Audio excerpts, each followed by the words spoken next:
Hi friends, நம்ம இன்றைக்கி பார்க்க போகிறது பார்த்தீங்கன்னாக்கா கொள்ளு வச்சு ஒரு இன்ட்ரெஸ்டிங்கான ஒரு 2 ஹெல்த்தி வெர்ஷனான ரெசிபி வந்து நம்ம பண்ண போகிறோம்.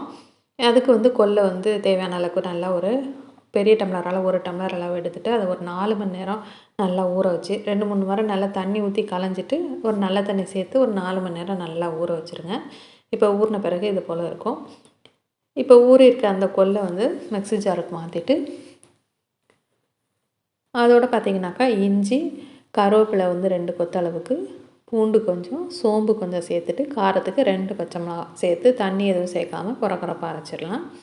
இப்போ இதோட பார்த்தீங்கன்னா வெங்காயம், கொஞ்சமாக துருவின பீட்ரூட், இதுக்கு தேவையான அளவுக்கு உப்பு சேர்த்துட்டு நல்லா கலந்து விட்டுட்டு இதை வந்து சின்ன சின்ன பால்ஸாக வந்து உருட்டிட்டு ஒரு ப்ரெஸ் கொடுத்து வடை ஷேப்புக்கு நம்ம அதை வந்து ரெடி பண்ணி வச்சுக்கலாம்.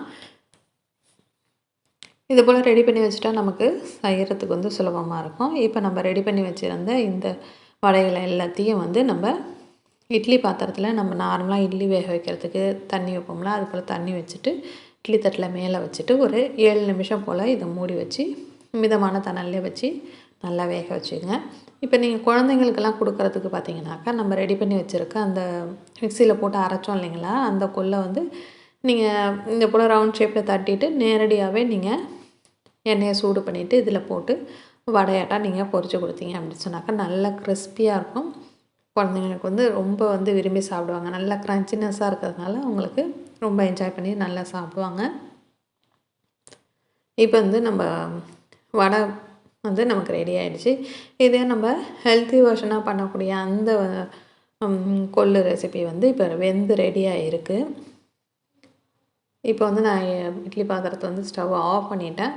இப்போ கொஞ்சம் ஆறின பிறகு நீங்கள் இட்லி தட்டிலேருந்து இதை எடுத்தீங்க அப்படின்னு சொன்னால் உங்களுக்கு எடுக்கிறதுக்கு ரொம்ப சுலபமாக வரும். இப்போ நீங்கள் வேக வச்ச அதே வடிவத்திலே நீங்கள் வந்து சட்னியோ இதோடைய பரிமாறி நீங்கள் சாப்பிட்லாம். இல்லை உங்களுக்கு கொஞ்சம் வந்து அதில் ஒரு கிறிஸ்பினஸ் தேவைப்படுது அப்படின்னு சொன்னாக்கா இது போல் தோசைக்கல்லில் போட்டுட்டு ஒரு 1½ ஸ்பூன் அளவுக்கு தான் நான் வந்து இதுக்கு எண்ணெய் ஊற்றிருக்கேன்.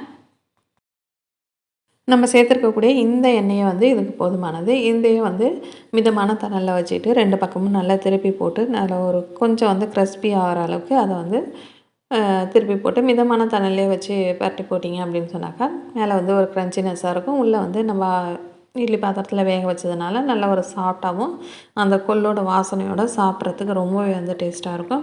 நீங்கள் வெயிட் லாஸ் பண்ணுறீங்க அப்படின்னு சொன்னாக்கா தாராளமாக இந்த ரெசிபியை வந்து நீங்கள் ட்ரை பண்ணி மார்னிங்கில் ஒரு 2 இல்லை ஒரு 3 பீஸ் சாப்பிட்டுட்டு ஒரு ஜூஸ் குடித்தா கூட ஒரு நல்ல ஒரு ஃபில்லிங்காக இருக்கும் உங்களுக்கு. கண்டிப்பாக ட்ரை பண்ணி பாருங்கள். வீடியோ பிடிச்சிருந்தா மறக்காமல் லைக் பண்ணுங்கள். கண்டிப்பாக லைக் பண்ணுங்க. இப்போ இந்த ரெசிபி இது பார்த்தீங்கன்னாக்கா நம்ம ஆவியில் வேக வச்சு தோசைக்கல்லில் போட்டு எடுத்த அந்த கொள்ளு ரெசிபி இது. அதே நம்ம குழந்தைங்களுக்கு நல்லா கிறிஸ்பியாக க்ரன்ச்சியாக வேணும் அப்படிங்கிறதுக்கு நம்ம ஆயிலில் போட்டு பொரித்து எடுத்த அந்த கொள்ளு வடை வந்து இது. இப்போ நமக்கு ஹெல்த்தியான ஸ்நாக்ஸ் வந்து ரெடி ஆகிடுச்சு. ஆர் வந்து பிரேக்ஃபாஸ்ட் எப்படி வேணால் நம்ம சாப்பிட்டுக்கலாம். அது நம்மளோட சாய்ஸ் தான். நெக்ஸ்ட் வீடியோவில் மீட் பண்ணுறேன். தேங்க்யூ.